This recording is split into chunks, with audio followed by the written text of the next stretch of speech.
Jeff has selected a beautiful reading for our Christmas Eve service from our beloved teacher, White Eagle.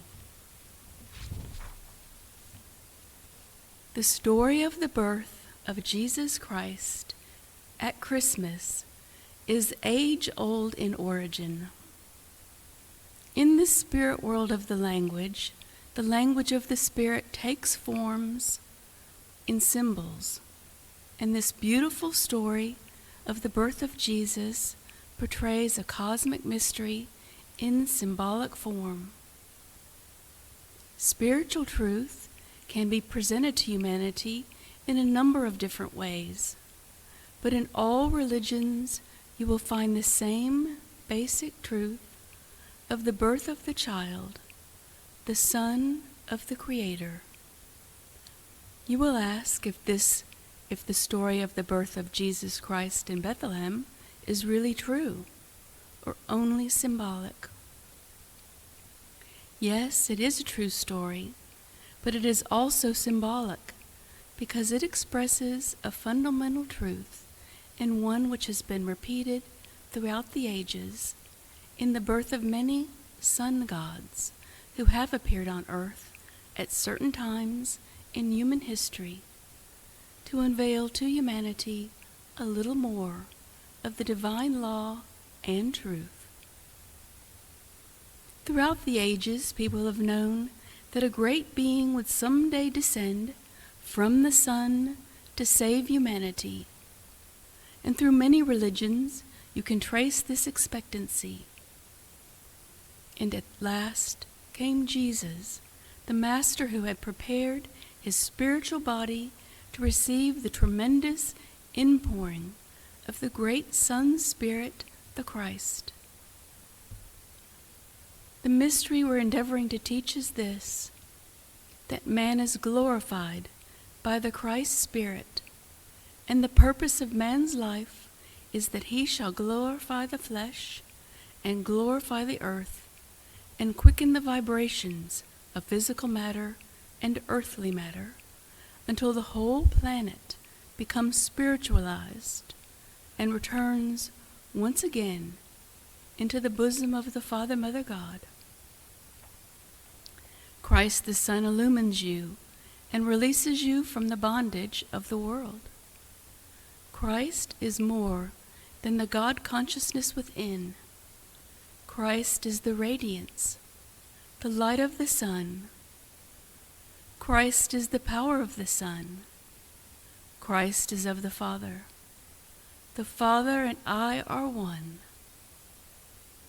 And it is you to seek this divine presence, to become attuned to it, to become at one with it. And our wish is that by these words you may understand that the spiritual Son does not manifest through a human form,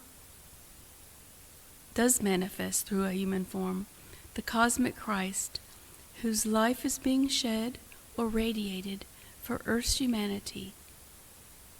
Beloved ones, we've tried to open for you a consciousness, a realization, and a visualization that may help you of this beloved and tender form of perfect humanity, through whom pours the splendor of spiritual light upon you, loving you, knowing you, and uplifting you always. Peace be with you. Amen.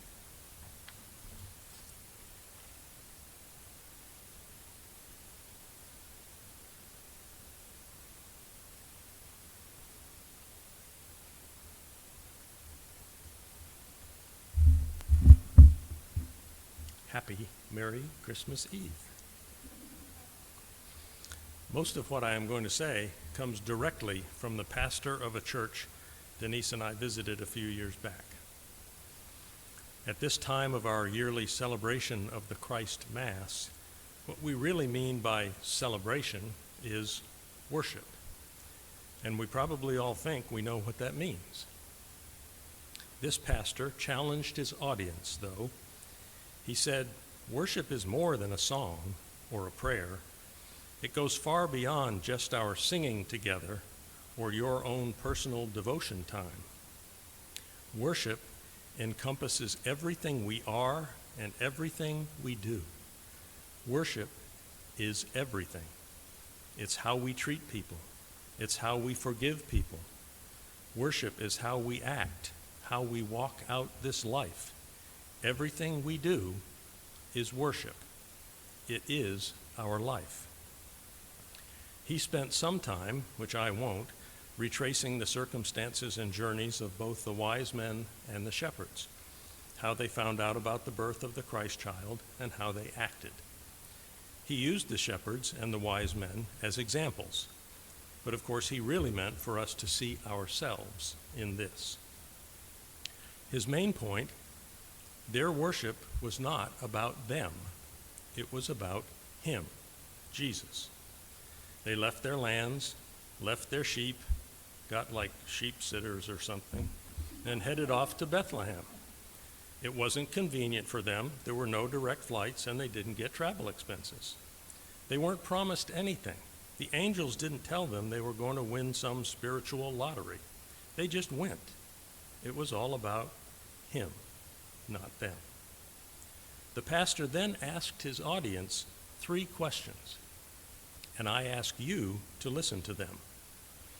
First, is our worship based on convenience or our comfort rather than sacrifice and commitment?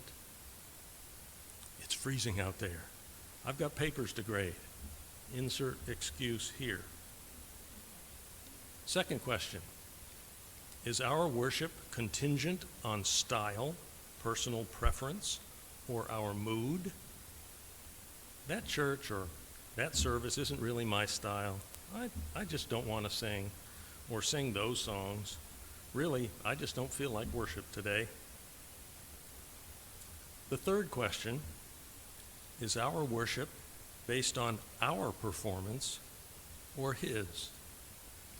Say someone is at a point in their life where they may be making bad decisions or are just down on themselves and they don't feel worthy of worship. Almost as if they can't face God in whatever mindset they're in at the moment. He made the point that not one of us is perfect. That was Jesus' job, to be perfect, so that we could come into his presence. Don't allow your performance to rob you of your worship, of your connection with God. The shepherds could have. They weren't regular worshipers or even very religious, according to theologians, but they went and glorified the Christ child, not based on their performance or anything they did, but on the wonder and glory of what they saw. Their worship was not in response to what he did. Heck, he probably only laid there and made baby sounds. Their worship was in response to who he was. The pastor then asked 2 more questions. Is your worship conditional? Meaning, is it about what God will do for you? God, if you get me out of this mess or grant me this prayer, I will go to church every day for the rest of my life. And this one, is your worship based on your circumstances? After all, it is easy to worship the Lord when everything is going great. Life is great, health, marriage, finances, all going great. It's easy to give when you have enough. Does your worship change when your circumstances do?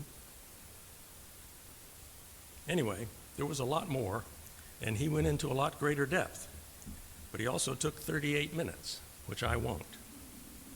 The lesson for today is to take a look deep inside yourself.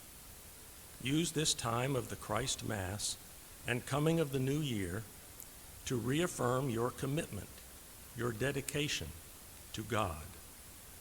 You live that commitment every day, every minute, every action, every word. Take it to heart in the good times and the down times, on the sunny days and the freezing ones, with people you know and with total strangers. Don't allow your circumstances to take you down a different path. Don't allow your mood or your personal preferences to dictate your path of worship, your attitude toward God. Remember that your love of God should not be conditional or based on what you think he or she should be doing for you. Worship God for who he is, for what he represents, which is love. May God bless you all.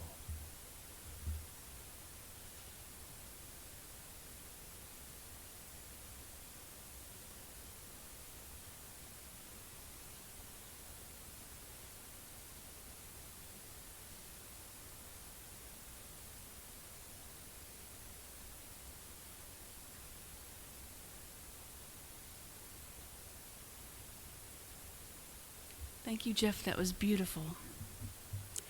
And it just reminds me of one of our other teachers in the world of light that always talks about going within and listening for that still small voice for whatever is next. But keep that inner ear open and listening. And he also often repeats, I and the Father are one. So together, let us get ready for our communion to receive this beautiful spiritual light that has just returned, December the 21st, to illumine our pathways for the coming year.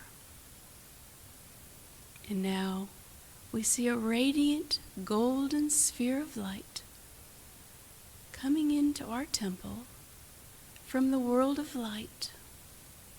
And inside that orb, now stepping into our temple and right into our very midst, is the Christ.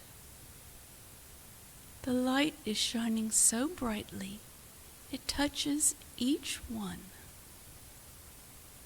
And he comes to each one and offers a spiritual word, perhaps his hand on your shoulder, a deep understanding of what your needs are. And he offers his strength for your journey. Let us take a moment to feel his presence as he lifts the Grail cup and the light pours in from the heavens. And he comes to each one and offers a sip. Take this divine wine for courage, illumination for the days ahead. And take this bread, symbolic, spiritual food for our lives and journeys.